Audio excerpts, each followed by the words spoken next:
तो कोई पत्थर की मूरत है, कोई पत्थर सी मूरत है, कोई पत्थर की मूरत है, कोई पत्थर सी मूरत है। लो हमने देख ली दुनिया जो इतनी खूबसूरत है। लो हमने देख ली दुनिया जो इतनी खूबसूरत है।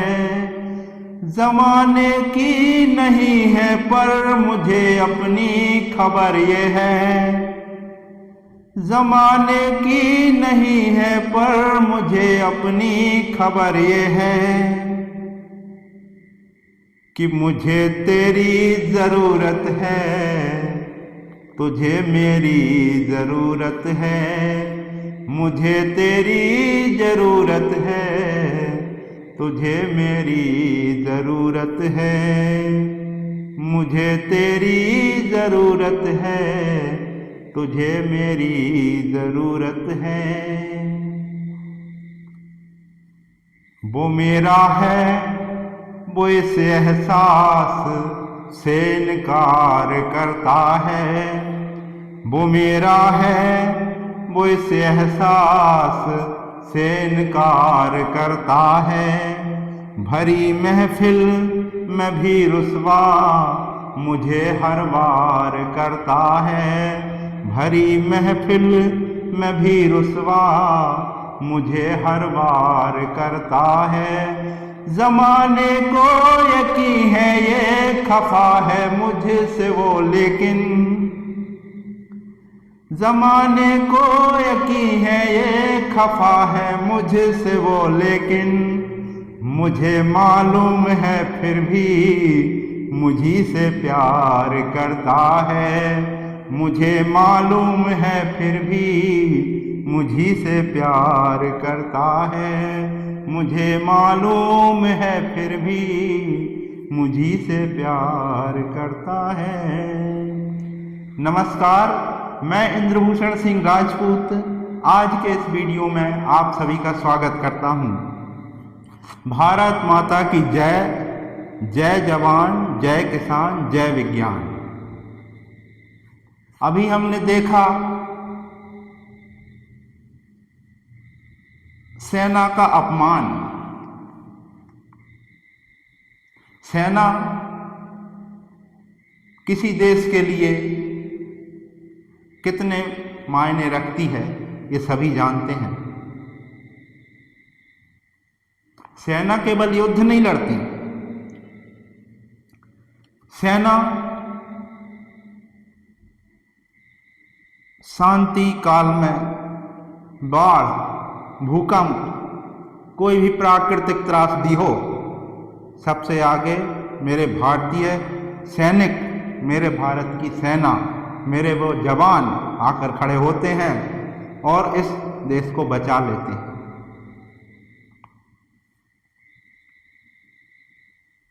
सीमा पर खड़ा जवान, उसका परिवार दूर,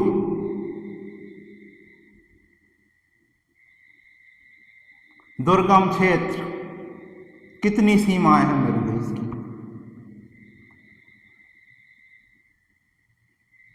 तिब्बत सीमा, बांग्लादेश की सीमा, BSF, कहां तक सीमा गई? सुंदरबन के डेल्टा, कितना दुर्गम क्षेत्र।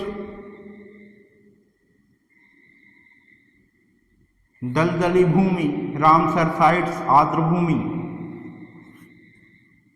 पश्चिम में हमारा सर क्रीक, भुज, कच्छ का दलदली क्षेत्र। ऐसा दलदली क्षेत्र की स्पष्ट सीमाएं भी समझ में नहीं आती।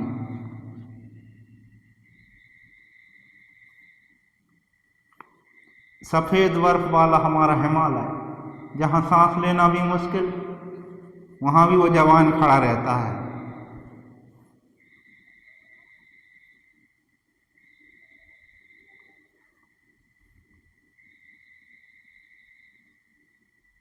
ये देश सब कुछ सह सकता है, पर सेना के प्रति एक सम्मान का भाव इस देश के जन जन में है, और भारत की सेना के प्रति कोई भी अपशब्द ये देश कभी नहीं सुन सकता।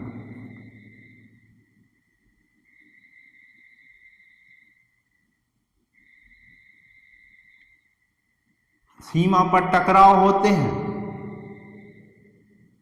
प्रेशर चारों तरफ से डाला जाता है।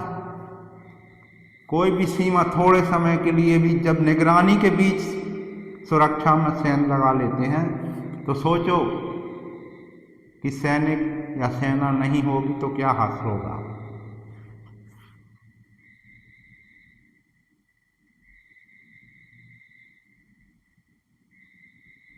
वो एक कवच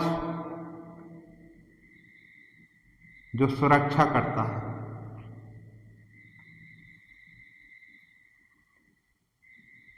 सत सत नमन है उन जवानों के लिए जो सीमा पर तैनात हैं, और उनको विश्वास कि ये भारत की ये जनता जनार्दन उनके पीछे खड़ी हुई है। सेना का अपमान किसी कीमत पर यह देश स्वीकार नहीं कर सकता।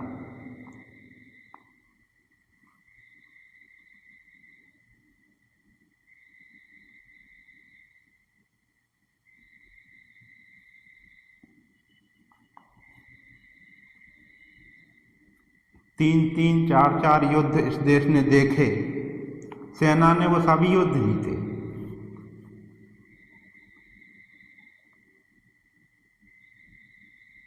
यह है मेरी भारतीय सेना का पराक्रम।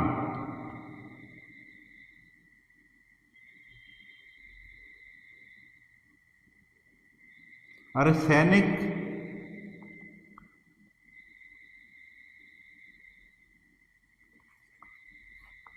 उसकी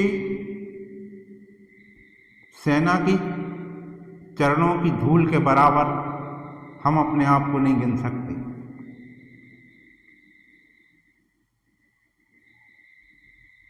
हमारे समुद्री नौसैनिक तटरक्षक 7,500 किलोमीटर की हमारी समुद्री सीमा, आसमान को सुरक्षित करती हमारी वायुसेना,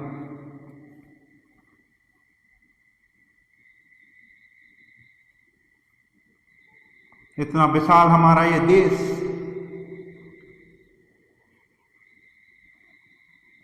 अलग अलग सीमाएं, कहीं रेगिस्तान, कहीं दलदली भूमि, कहीं बर्फ के पहाड़, जीना मुश्किल दुर्गम क्षेत्र, वहां भी टिका है वो जवान। किसके लिए? किसके लिए? भारत माता का सर नीचा ना हो इसके लिए, तिरंगा झुके ना इसके लिए, और लोग चैन से सो सकें इसके लिए।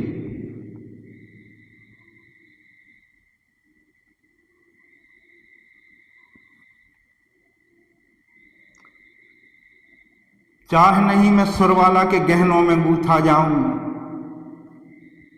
चाह नहीं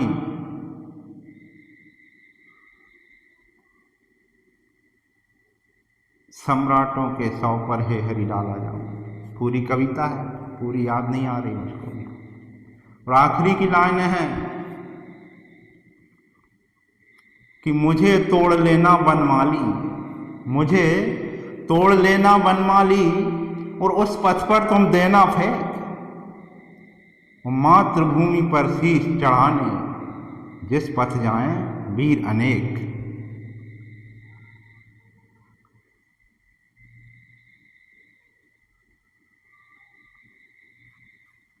ये उनकी गाथाएं हैं।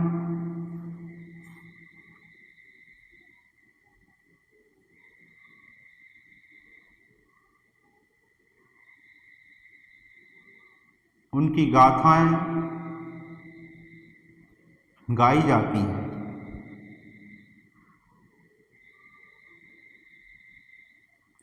ये सूरज की लाली, सुबह की सूरज की लाली, ये हमारा देश, राजस्थान की हमारी बॉर्डर, मीर कासिम अरब का आया भारत पे आक्रमण करने। 500 साल तक प्रोटेक्ट किया हमारे राजस्थान के सपूतों ने। 500 साल तक इस्लाम को आगे बढ़ने नहीं दिया। वो प्रोटेक्टेड शील्ड बन के खड़े रहे वहां, लेकिन सीमाओं में प्रवेश नहीं करने दिया। सिकंदर महान को सीमाओं में प्रवेश नहीं करने दिया। पंजाब, झेलम हमारा 5 नदियों का प्रदेश,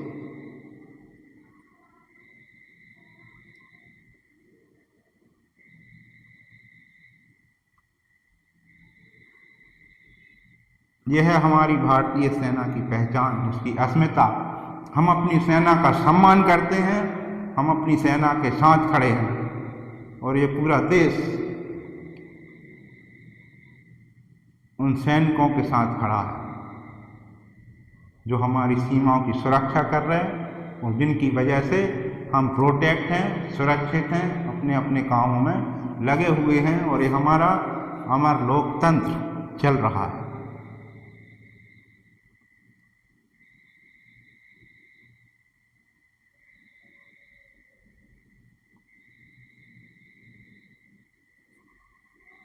ये वो देश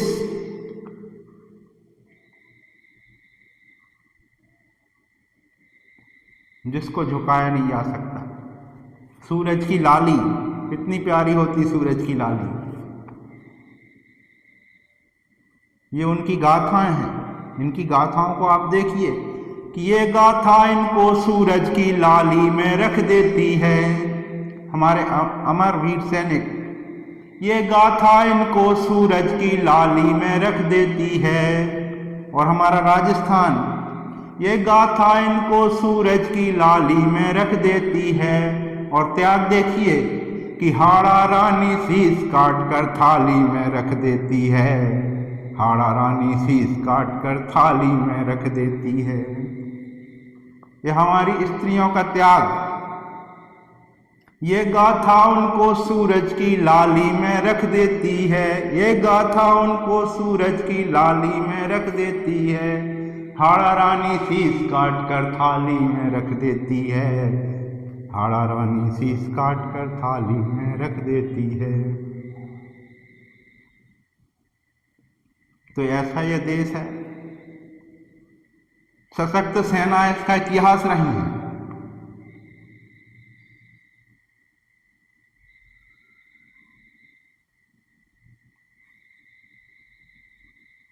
हमारे चोल सम्राट, उनकी नौसेना प्रसिद्ध थी।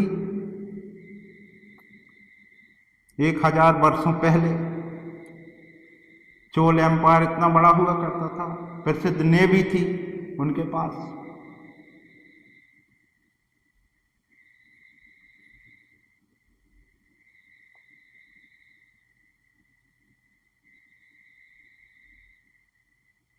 तो इस सेना का सम्मान यही हमें करना है। हम उनके पीछे खड़े हैं, ये पूरा देश खड़ा है। 140 करोड़ की ये महाशक्ति उनके पीछे खड़ी है।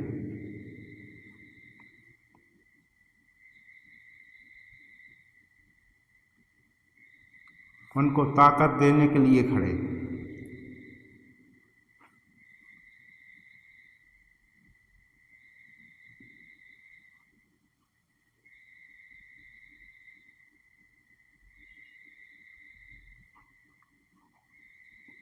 तो सेना का अपमान तो ये देश किसी भी कीमत पे स्वीकार कर ही नहीं सकता।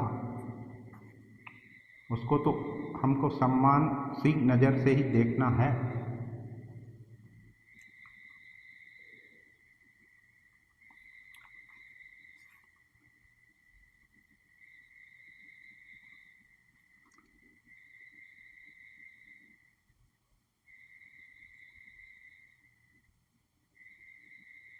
देशभक्ति इस देश के हर नागरिक की रग रग में है और समय आने पर वो बता भी देता है।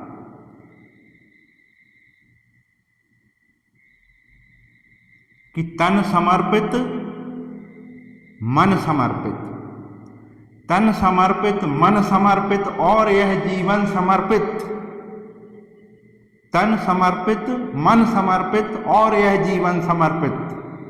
और इसके बाद भी नहीं, उसकी इच्छाएं देखिए, वो क्या करना चाहता है अपने देश के लिए, कि तन समर्पित मन समर्पित और यह जीवन समर्पित, और चाहता हूं देश की धरती तुझे कुछ और भी दूं, चाहता हूं देश की धरती तुझे कुछ और भी दूं। ये है उसके मन में, ये है वो भारतवासी।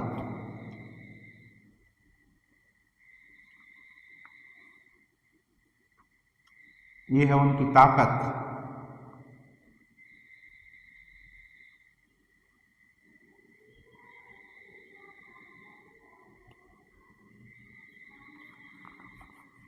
आल्हा खंड में भी शायद यही लिखा है कि हमारा सैनिक युवा भर्ती होता है तब वो 17 या 17 साल से शायद भर्ती शुरू हो जाती है।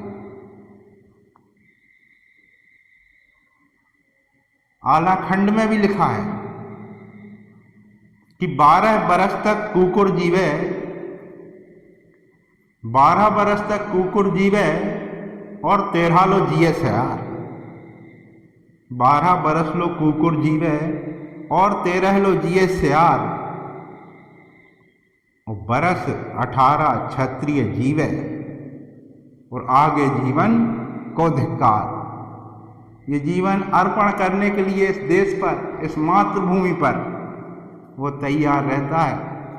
100 साल नहीं जीना उसको, इससे आगे जीना नहीं, इसी में जो करना है कर गुजरना है। यही उम्र होती है। 12 बरस लो कुकुर जीवे और 13 लो जिये सयार, बरस 18 क्षत्रिय जीवे आगे जीवन को धिक्कार। बरस 18 क्षत्रिय जीवे आगे जीवन को धिक्कार। तो यही वो उम्र होती है जब कुछ कर गुजरने की, और एक ऊर्जा शरीर में होती है। उस ऊर्जा की शक्ति के साथ ये देश भी आगे बढ़ेगा, सुरक्षित रहेगा, अपनी सीमाओं की रक्षा कर सकने में सक्षम।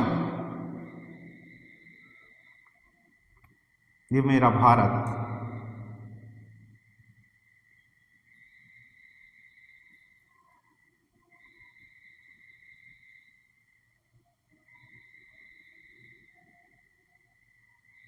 ऐसा है हमारा प्यारा भारत। सीमाएं कितनी बड़ी हैं, दुर्गम है, लेकिन सुरक्षित है, क्योंकि सुरक्षा करने वाले हमारे जवान सीमा पर जाग रहे हैं, क्योंकि हम अपने घर में सो सकें।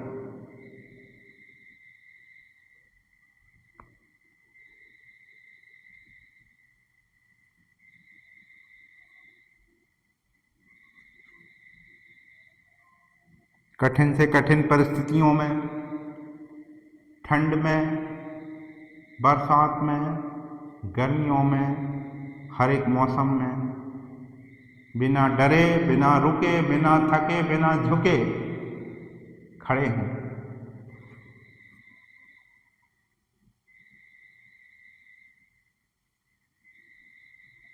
वे सम्मान के अधिकारी हैं।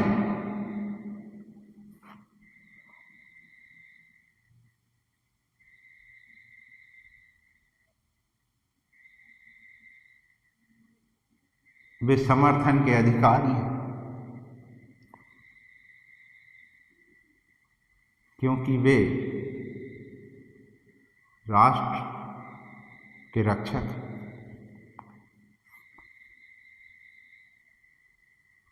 क्योंकि वे राष्ट्र के रक्षक हैं।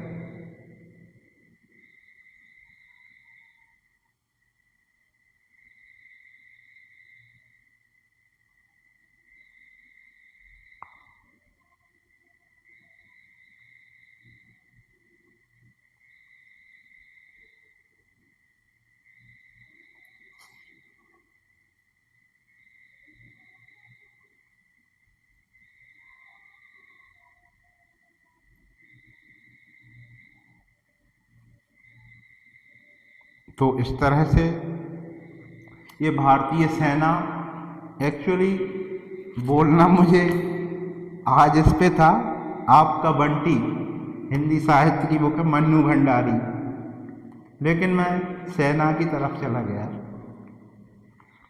क्योंकि वो ज़्यादा ज़रूरी था। राष्ट्रभक्ति हम सबकी रग रग में है, ना इसमें कोई संदेह है।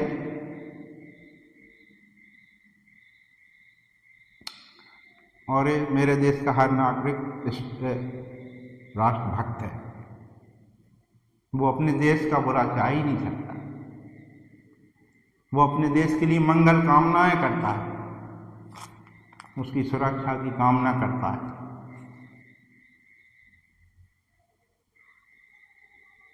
वो इसकी पूजा करता है। इस मिट्टी की हम पूजा करते हैं। ये मातृभूमि है हमारी। हे मातृभूमि तेरी, हे मातृभूमि तेरी जय हो, सदा विजय हो। हे मातृभूमि तेरी जय हो और सदा विजय हो। और तेरे विशाल नभ में सुख सूर्य का उदय हो। तेरे विशाल नभ में सुख सूर्य का उदय हो। और हे मातृभूमि तेरी जय हो, सदा विजय हो। जय हो, सदा विजय हो। ऐसी मंगल कामनाएं हम अपने देश के लिए करें। अपना देश सबसे सुंदर है ऐसा माने। इससे सुंदर देश दुनिया में कोई नहीं है और हमें इसी के लिए काम करना है। जिस देश में हम जन्मे हैं उसी मातृभूमि की पूजा करना है और उसी के लिए अपना तन मन धन सब समर्पण करना है।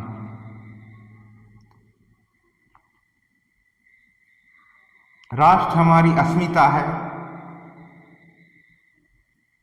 यही हमारी पहचान है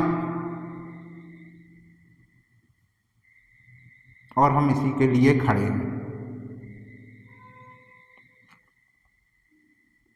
ये दुनिया का महानतम देश है। एक दिन मैंने भाषा की बात करी थी। भाषाओं में हिंदी इतनी प्यारी भाषा, जानते हैं कौन से नंबर पे है? पहले नंबर पे अंग्रेजी, दूसरे नंबर पे चाइनीज और तीसरे नंबर की सबसे बड़ी भाषा है। यानी केवल अंग्रेजी और चाइनीज हमसे आगे हैं। अगर इनको हम रिप्लेस कर दें तो हिंदी को हम दुनिया की नंबर 1 लैंग्वेज बना सकते हैं, नंबर 1 भाषा बना सकते हैं।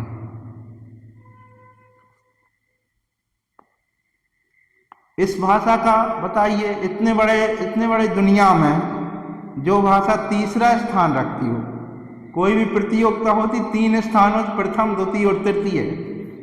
हम 10वें 12वें नंबर पे होते तो चलो सोचते नहीं, हो गया, बहुत पीछे हैं। लेकिन हम कहाँ हैं? हम पास में खड़े हैं, उस पहले नंबर के स्थान के बिल्कुल पास में खड़े हैं। बस हम अपनी भाषा से जिस दिन प्यार करने लगेंगे ना, हम उस 1 नंबर को अचीव कर लेंगे, जरूर उसको प्राप्त कर लेंगे। पहली भाषा अंग्रेजी, दूसरी भाषा चाइनीज और तीसरी भाषा हमारी प्यारी हिंदी, हमारी मातृभाषा। हमारे देश की राजभाषा भी हिंदी है, हमारी राजभाषा हिंदी। तो अगर हम अस्मिता पैदा कर लें, ये ना माने कि भाई ये गांव की भाषा है या हिंदी बोलने से हमको लोग कमजोर समझेंगे। काहे के लिए कमजोर समझेंगे? वो हमारी अपनी भाषा है तो हम उसको बोलते हैं।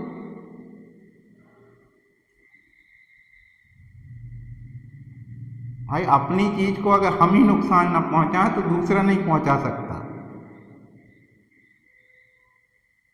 अगर हम ही उसको दबाएंगे, आज भी कई परिवार हैं हिंदी बोलने बच्चों को मार देते हैं कि पानी नहीं वाटर। स्कूलों में बच्चों को बोल देते हैं, लेकिन वो उसका समाजीकरण ही जिस परिवेश में हुआ है वो हिंदी का परिवेश है।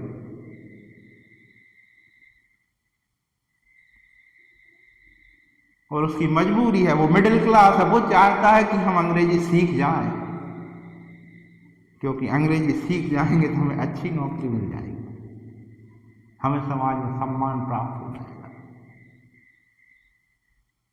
इसलिए हम अपनी भाषा को मार रहे हैं। संस्कृत का भी हमने यही हाल किया। आज कोई बोलने वाला नहीं, जो हम ही ने अपनी भाषाओं को मारा, उसके जिम्मेदार हैं, कोई दूसरा नहीं है। हमें हिंदी, हमारी सारी इंडियन लैंग्वेज, चाहे साउथ की हो, तमिल हो, तेलुगु हो, मलयालम हो, कन्नड़ हो, इनमें ही अपना काम करना है। हमारी बांग्ला हो, उड़िया भाषा हो, हमारी नॉर्थ ईस्ट की हमारी भाषाएं हैं,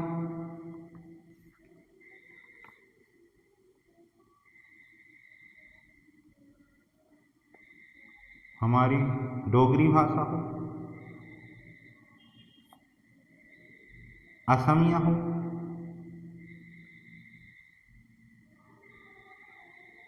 बोडो हो, हम इनको महत्व दें। ये हमारी अपनी भाषाएं हैं, ये इंडियन लैंग्वेज हैं, भारतीय भाषाएं हैं, इनको आगे बढ़ाना ही हमारा काम होना चाहिए।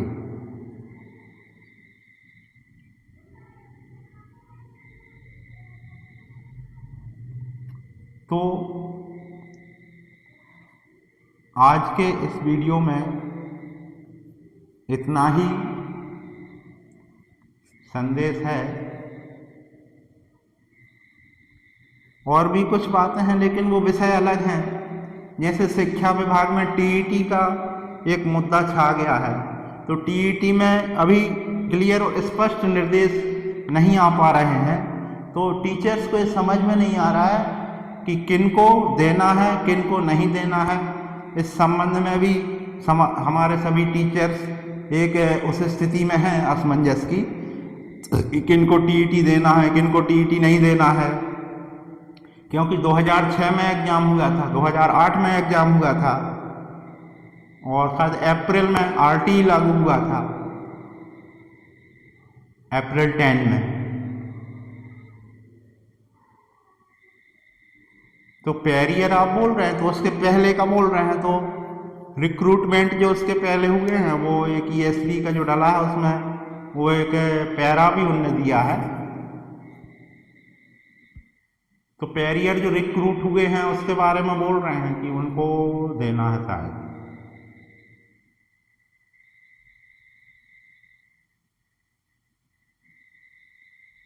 और आरटी लागू होने के बाद जो रिक्रूटमेंट हुए हैं उनको शायद नहीं देना। अब ये कन्फ्यूजन है, बहुत ही इसमें क्लियरेंस आना है। बहुत सारे टीचर्स के प्रश्न हैं कि इसमें क्या होगा। अब उस पर विस्तृत लेक्चर एक दिन मैं लेके आऊँगा। वो टीईटी पे जो विज्ञापन डाला है उसको समझने की कोशिश करेंगे। उसमें माननीय सुप्रीम कोर्ट के जो पैरा हैं उनको दिखाया गया है। तो और सबसे सुंदर बात तो ये होगी कि लाखों लाख शिक्षकों की बात है, तो क्यों ना अपन मतलब एक ऐसा कदम उठा लें कि शिक्षा की गुणवत्ता भी बनी रहे, और हमारी क्यों ना हमारी प्यारी संसद ही ऐसा एक वो लेके आ जाए कि आरटी में भी हम एक छोटा सा सुधार कर दें कि ये लाखों लाख शिक्षक भी हमारे प्रसन्न रहें। अरे वो तो जादूगर हैं, जिन टीचरों की आप परीक्षा ले रहे हो वो जादूगर हैं। प्राइमरी टीचर को मैं सबसे बड़ा जादूगर मानता हूँ। प्राथमिक शिक्षक जितना बड़ा जादूगर है, मेरे ख्याल से तो उससे बड़ा जादूगर दुनिया में हो ही नहीं सकता। इतना प्यारा एक ऐसा बच्चा जो कि कुछ नहीं जानता, वो क्या उसके हाथों में क्या जादू कर देता है कि बताइए, वो लिखने लगता है। उसके हाथ लगते ही वो उसका शैक्षणिक प्रक्रिया शुरू हो जाती है। और हमारे शिक्षा व्यवस्था के पिरामिड में, खासकर स्कूल शिक्षा में, हमारे जो पिरामिड बना हुआ है, हायर सेकेंडरी स्कूल ऊपर, हाई स्कूल उससे नीचे, माध्यमिक शालाएं, और आधार पर आती हमारी नींव की ईंट हमारे प्राथमिक विद्यालय, जिनकी संख्या की लाखों लाख में है।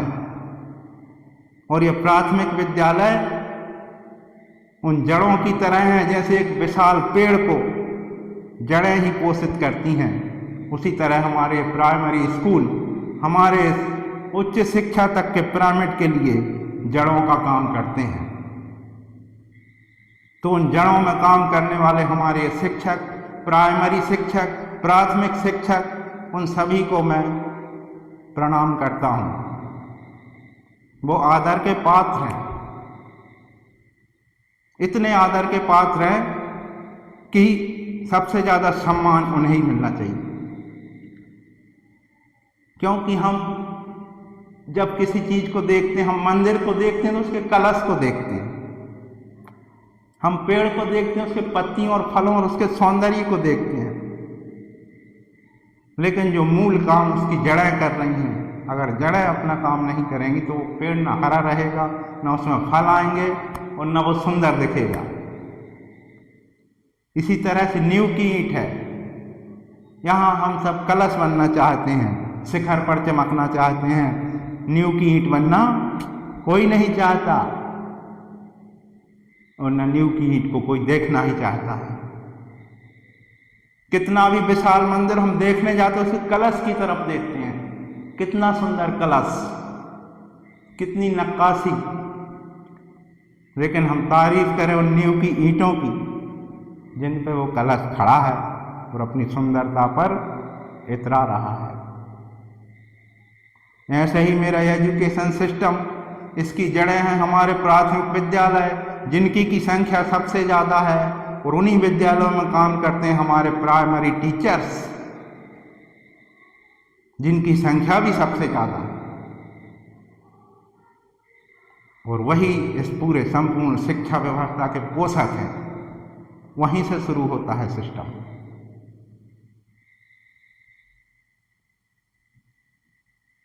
वही इस शिक्षा व्यवस्था के सबसे बड़े जादूगर हैं। उनका हाथ लगते ही बच्चा लिखने लगता है।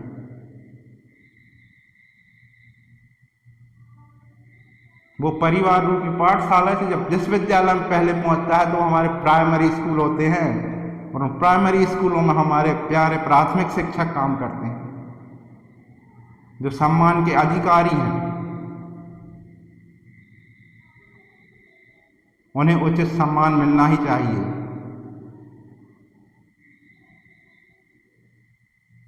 तो हमारी गवर्नमेंट, हमारी सरकार ये स्पष्ट कर दे कि किनको परीक्षा देना है, किनको परीक्षा नहीं देना है। टीईटी के विज्ञापन पे और एक क्लियर मैसेज डाल दें, ताकि सबकी समझ में आ जाए और लोग परेशान ना हो, क्योंकि ये बड़ा विषय है, छोटा विषय नहीं है।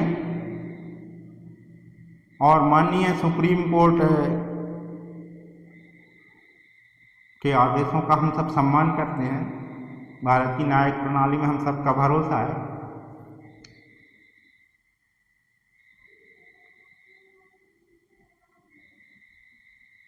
और सबसे बड़ी तो शिक्षा की जो गुणवत्ता है अपनी लाने के लिए,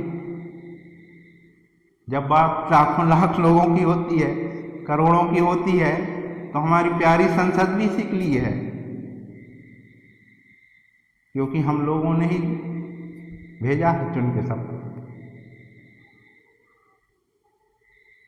और एक प्यारा सा संशोधन भी वो कर सकते हैं, बहुत कठिन बात नहीं।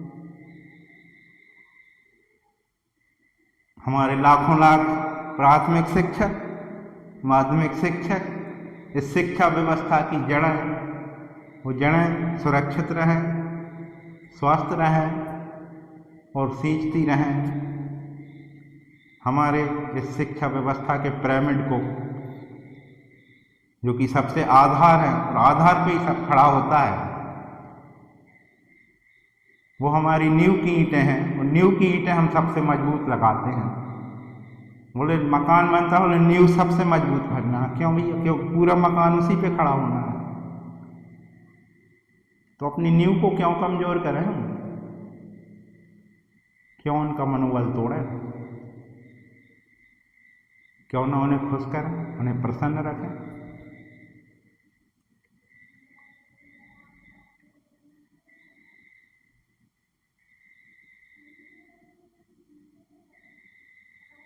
तो इसी के साथ आज के इस वीडियो में इतनी ही बात मैं कहूँगा।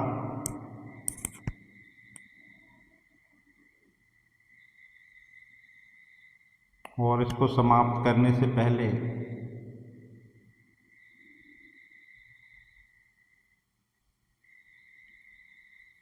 कुछ और